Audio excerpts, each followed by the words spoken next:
有美国媒体取得了一份美国空军一位4星上将向其下辖部队发出的备忘录，内容显示，这位美空军将领大肆鼓吹所谓因台海问题与中国展开大战，时间就在2025年，要求部队短期内拿出应对方案，并加紧训练备战。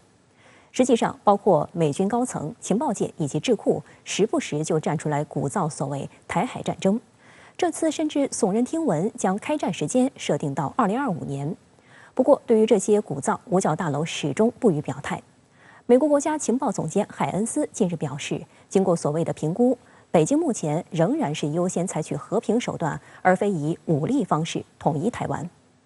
据美国全国广播公司报道，美空军4星上将、空中机动司令部司令麦克米尼汉27号向下属军官发出一份备忘录，第一条就写道：“我希望我错了，我的直觉告诉我将在2025年打仗。”米尼汉无端预测，在2025年，美中将因为台海问题爆发一场大仗，因为美国将因总统大选而分心。对此，他要求部队从现在起加紧训练和战备，组织起一支强化的、准备好的、一体化的、灵活的联合部队机动队，做好在所谓第一岛链内作战的准备，以便威慑中国，甚至在需要时击败中国。米尼汉还对各空军联队接下来的工作提出了一些具体要求，但其中的一些要点让外界一头雾水。比如，他提出要尝试从 KC-135空中加油机上发射至少100架无人机的机群。有美国专家对此指出，现在 KC-135上根本没有相应的挂架可以完成这类操作。要完成的话，美军需要从零开始进行设计和测试。此外，空军机动司令部本来就有很多有着大型货舱和坡道的运输机，因此，无论从哪个角度来看 ，KC-135加油机都不是一个好的无人机蜂群发射平台。米尼汉还要求，按照之前美军印太司令部制定的作战试验和评估计划展开训练，而根据之前的讨论，这份所谓作战试验和评估计划现在只有一项已经完成，就是为飞行员和机组人员提供很可能是苯丙胺等毒品的兴奋剂，其他的各项内容都还在进行中或未开始。然而，将提供兴奋剂纳入美军计划，已经令外界相当质疑了。外界注意到，米尼汉所在的美国空军机动司令部是空军10大1级司令部之一，辖下有近5万名军人和近500架飞机，主要负责运输和加油作业以及其他职责。米尼汉本人也是一个鹰派，他曾大肆叫嚣自己在美军太平洋地区有10年的部署经验，对成为这个星球上最好的空军不感兴趣，只对成为世界上最致命的力量感兴趣。美国空中机动司令部发言人扎卡里·博耶向 NBC 证实，虽然该部司令米尼汉所发备忘录的落款日期是2月1号，但是文件本身确实是真实的。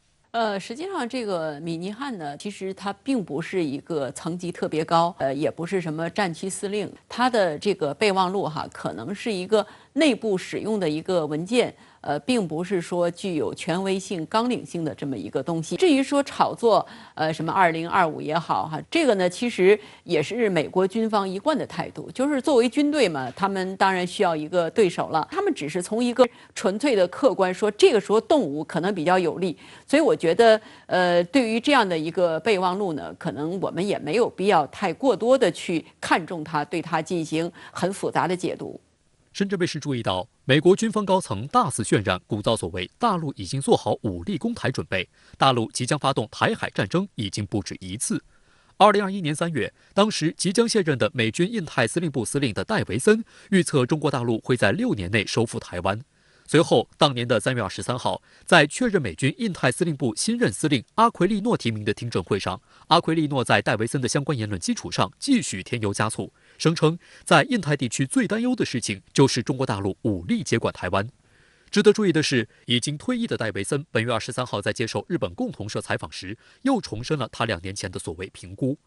除了美军印太司令部司令的耸人言论，美军参联会主席米莱也在去年5月渲染所谓大国间爆发冲突的可能性不断增加时鼓吹中国大陆把台湾视作目标，计划在2027年前具备攻台所需的能力。值得注意的是，去年底在美国国防部1年1度发布的中国军力报告中，除了一些老调重弹的内容，也将所谓解放军将于2027年攻台的论调写入。五角大楼甚至还在报告中推演起了台海战争，声称解放军统一方案有4种：登岛作战、导弹空袭、海空封锁和有限度武力行动。不过，有关这次米尼汉在备忘录中宣称，中国大陆2025年将发动台海之战，美国国防部官员表示，该备忘录并不代表国防部对中国大陆的看法。针对美军方人士不止一次宣扬所谓攻台时间表，中国外交部发言人曾反驳并揭露称，一些人不断借台湾问题渲染中国军事威胁，实质上是为增加军费、扩张军力、干涉本地区事务寻找借口。美国军方呢，他为了突出自己的地位，为了凸显军方的这种存在感，因为军队嘛，他总是想要通过战争、通过打仗的方式来显示出自己的价值，所以他们会更倾向于夸大台海形势的危险程度。那我们看的去年大陆在台海周边进行了多次的演习、演训、演练，都有很大的突破，比如说导弹过顶，还有这个火力围台，对台海的巡航，大陆出动的这个整个的武力呢是规模越来越大，而且都是尖端的装备。那从这一点来看呢，其实美国现在对整个的就是台湾能不能守住，它其实是越来越缺乏信心了。所以我觉得频繁的炒作大陆武力攻台，实际上是反映出美国的一种心虚。美国军方不时冒出一些人散播所谓中国大陆即将武力攻台的论调，但美国是否真有协防台海的决心，还相当存疑。微信公众号枢密院10号日前披露，之前曾发布美国在2026年台海兵推中击败解放军的美国智库战略与国际问题研究中心又发布新报告。不过，这次的结论对嚷嚷着准备对华开战的美国鹰派很不利。报告提到，尽管美国对乌克兰的军事援助对挫败俄军进攻发挥了重要作用，但这种援助已经耗尽了五角大楼的库存。报告的结论是，美国的国防工业还远没有做好与中国开战的准备。报告承认，美军当前只有数百枚远程反舰导弹。洛马公司表示，其生产过程需要2年时间。此外，其他几种在台海冲突中被认为至关重要的弹药——战斧巡航导弹、JAGM 联合空对地导弹、JASSM 联合空对地防区外导弹，也都需要近2年才能生产。美国防务新闻根据报告内容分析，若美军介入台海冲突，将在1周内耗尽美国的军事物资。此外，美国国防部26号就证实，将援助乌克兰的31辆 M1A2 艾布拉姆斯主战坦克与将出售给台湾的是同一型号，但目前没有库存。这也意味着美对台军售武器将进一步积压，显示美方的实际行动并不认可台海即将开战的论调。包括很多的装备，不能如期的交付，这个呢其实是美国目前的情况的一个反应。那么，在谈到这个问题的时候，当然也是在施加一种压力，比如说让美国政府、让国防部能够认识到，就是现在美国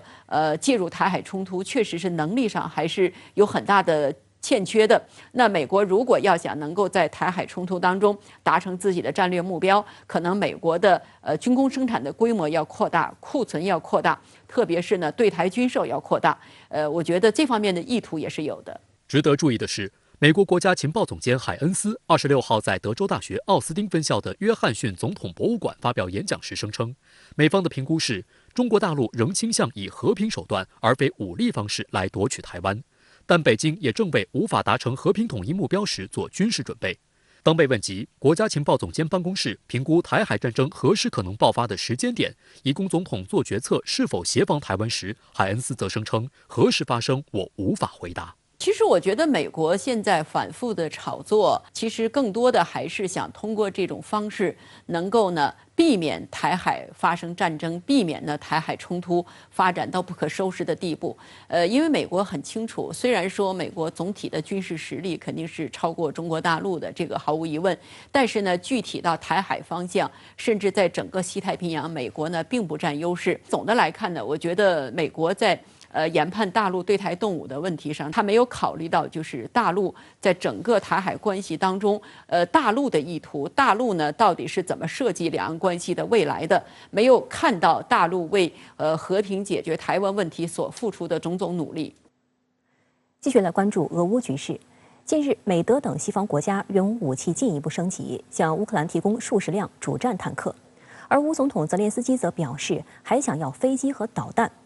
俄罗斯则对美西方的军援表示严厉谴责。有知情官员透露，俄罗斯最快会在2月或3月向乌克兰发动新攻势，并可能在今年春季再次动员新兵，以绝对兵力优势打败乌克兰。虽然美国对乌提供主战坦克的调门很高，但是美国国家安全委员会战略沟通协调员约翰·科比最新表态指，美国向乌克兰提供的31辆 M1A2 艾布拉姆斯主战坦克需要几个月时间才能运抵乌克兰。五角大楼发言人辛格也证实了相关消息。Are using the USAI because that's exactly it. We just don't have these tanks available in excess in our U.S. stocks, which is why it is going to take months to transfer these M1 A2 Abrams to Ukraine. 美国给乌克兰要提供的主战坦克艾布拉姆斯还是个猴版的。什么叫猴版的？比如上面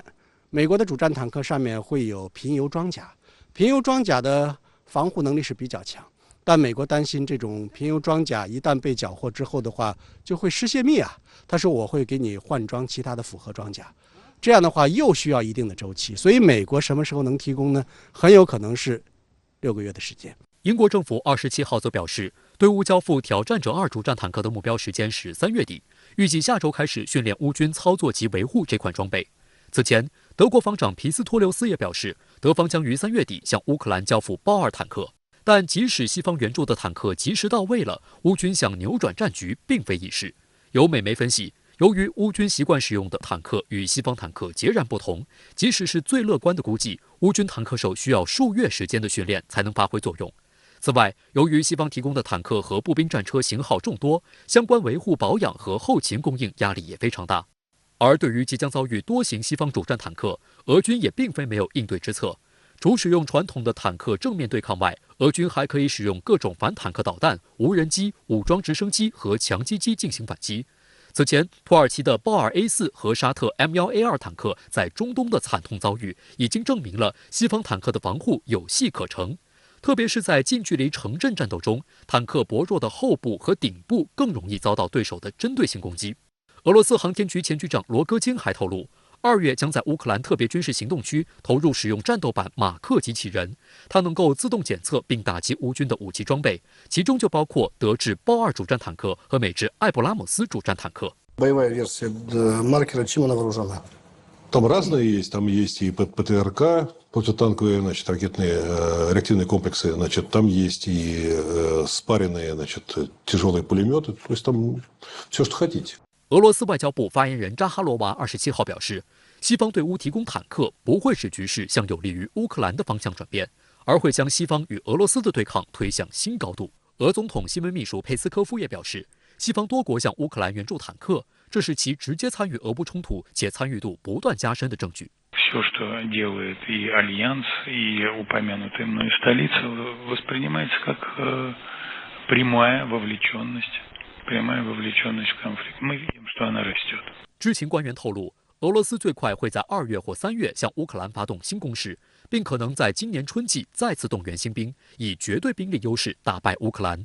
乌克兰此前警告，俄罗斯可能会在美欧承诺提供的主战坦克送抵前就进攻。不过，乌克兰总统泽连斯基似乎对西方仅仅援助坦克并不满足。他表示，几十辆坦克无法解决问题，我们需要更多。Маємо відкрити постачання також далекобійних ракет для України.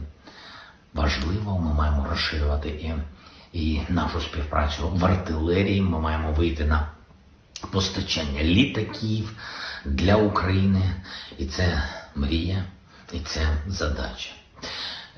Важливе завдання для всіх нас. 就乌方诉求，德国防长皮斯托留斯27号接受采访时说，不可能向乌克兰提供战斗机。他解释说，战机比主战坦克的系统更为复杂，且火力和射程完全不同，必须非常谨慎。德国总理舒尔茨25号在联邦议会下院回答议员提问时说，德国现在或将来都不会向乌克兰提供战机或派兵。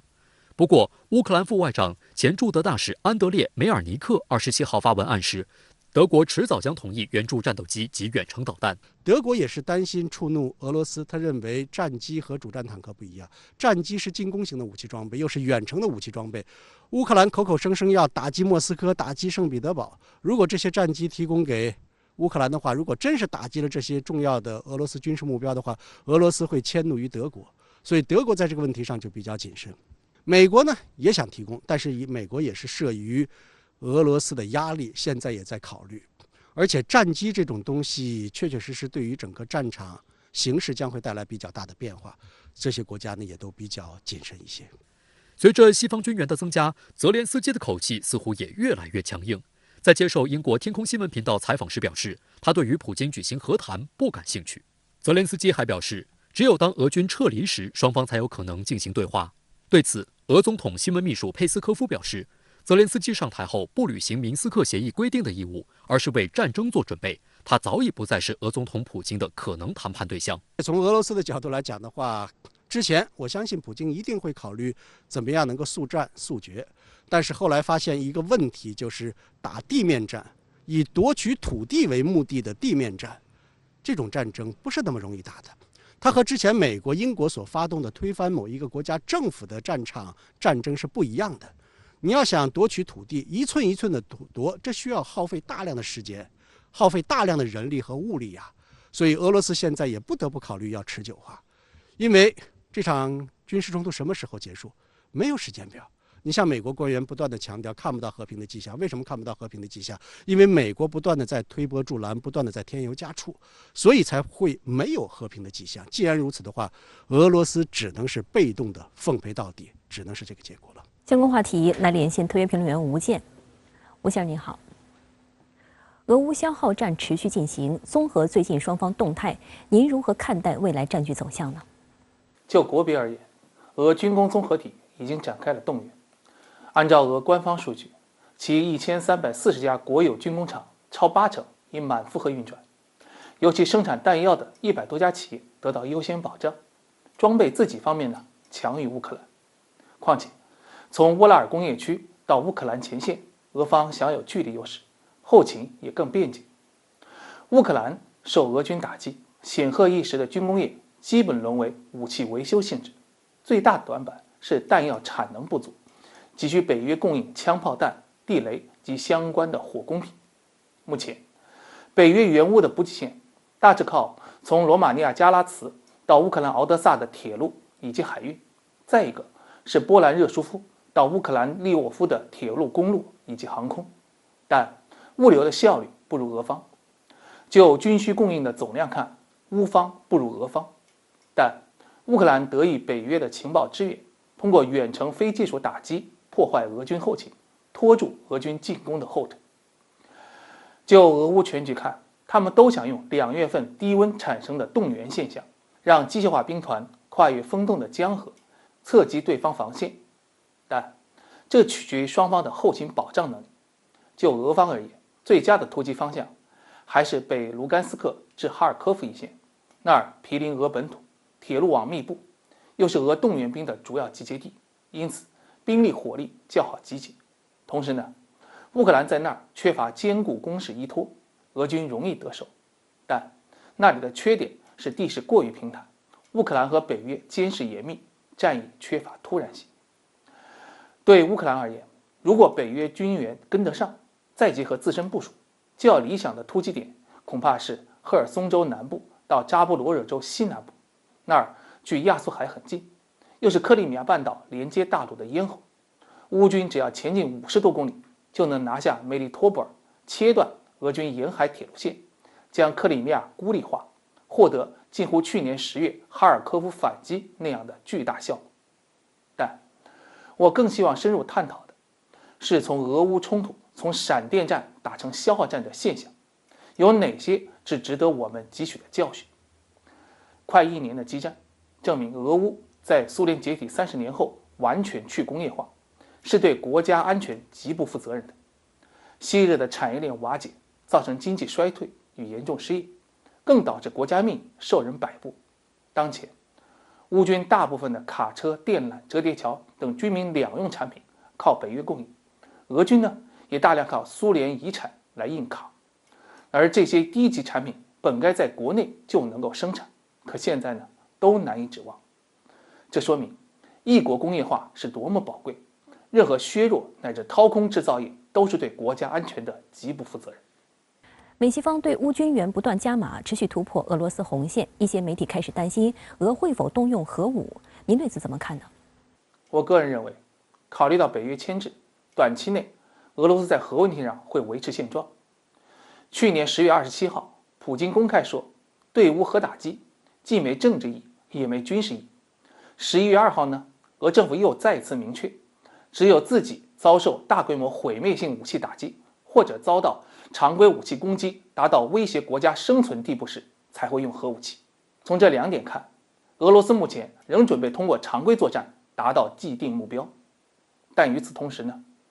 俄罗斯的核战略已被俄乌冲突所改造，最典型的是非核遏制战略屡屡出场，在打击乌克兰的同时，客观威慑北约不要下场参战。所谓非核遏制，俄军的解释是那些新服役的陆海空基的精确打击导弹，具体型号有匕首、口径、锆石等等。像去年3月18号，俄飞机发射匕首导弹斩首乌克兰的第136弹药库，完成了世界上首次高超音速武器的实战，让北约领教其厉害。因此，北约长期没有向黑海派遣舰艇。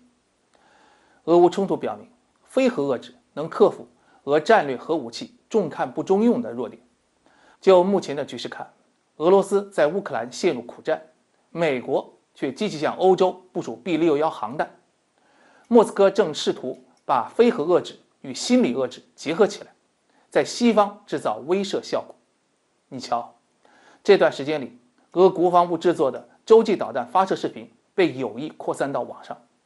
俄电视台主持人在每周新闻的开场白里重复了有关核打击的经典语录，那就是如果俄罗斯没了，我们要世界干嘛？这就暗示，如果美国和北约出兵乌克兰，俄罗斯可能动用核武器。俄罗斯的第一电视频道所播出的模拟新式萨尔马特导弹打击的画面里显示，如果俄军从飞抵加里宁格勒发射的话，核弹头200秒飞抵巴黎，202秒飞抵伦敦。这就是要向西方展示这一幕，一旦闹翻，短短3分钟就会带来毁灭。可以说，这种套娃式的核威慑具有较强的灵活性，服务于俄罗斯在特定时期的军事和外交。对此，我们需要仔细辨别，把握分寸。主持人，好的，谢谢吴先生在线与我们分享您的观点，谢谢。在民进党去年底9合1选举大败后2个月，蔡英文终于拍板，由前副手陈建仁接替2度请辞的苏贞昌担任台行政机构负责人。不过，这场闹剧并未结束。岛内最新网络民调显示，高达92%的民众不相信陈建仁会做得很好。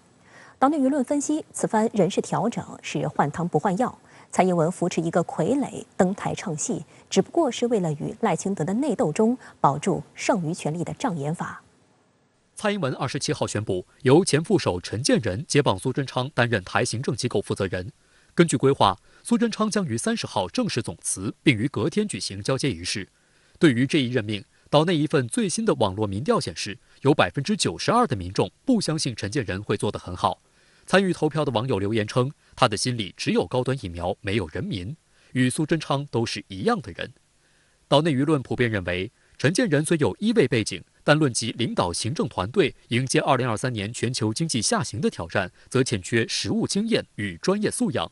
与此同时，陈建仁曾力挺饱受争议的台湾自产高端疫苗，其高端推销员的形象也招致大量负面评价。据悉，陈建仁目前正在征询组建团队。根据岛内媒体披露，包括外事部门负责人吴钊燮、防务部门负责人邱国正、安全机构秘书长辜立雄、陆委会主委邱泰三以及经济部门负责人王美花等多数人员均获留任。而面临人事调整的部门则都有不得已的理由，尤其因指导的学生涉及论文抄袭，并造成民进党9合1大败的安全部门负责人陈明通早已搞得天怒人怨，最终不得不请辞。基本上陈明通下台是可以预期，对党内对社会来讲也算是一个交代。至于其他人事调整，最受诟病的当属桃园市前市长郑文灿，被传出将担任陈建仁的副手。中国国民党批评，行政机构正副手都由涉嫌论文抄袭的人出任，显示民进党并未彻底反省。郑文灿在去年12月遭人检举，硕士论文抄袭达30%，后续经台大认定抄袭并撤销其硕士学位。而陈建仁则于2007年也曾因挂名国际期刊论文有抄袭争议而辞去公职。陈建仁扮演什么样的角色其实没那么重要，他扮演的是一个门面的角色。他什么事就 follow 蔡英文。他在当蔡英文的副手期间，很明确啊，蔡英文叫干啥他就干啥，郑文灿才是实质掌权者。第一个，陈建仁没有自己的兵马，没有自己的所谓的手下，但是郑文灿他在桃园市长的期间之内，那累积的人、累积的所谓的下手啊，累积的他的团队，那是非常庞大。台媒评论认为，此次民进党当局执政团队调整的着眼点，更多是解决蔡英文自己的所谓跛脚困境，而非台湾发展困局。陈建仁带领的行政团队只是蔡英文的代理人，未来还是会以蔡意志的延伸贯彻为运作主轴。除了随时待命配合其政治需要进退的陈建仁外，他已无牌可打。一方面是民进党绿营的人才培育出有很严重的断层，他没有办法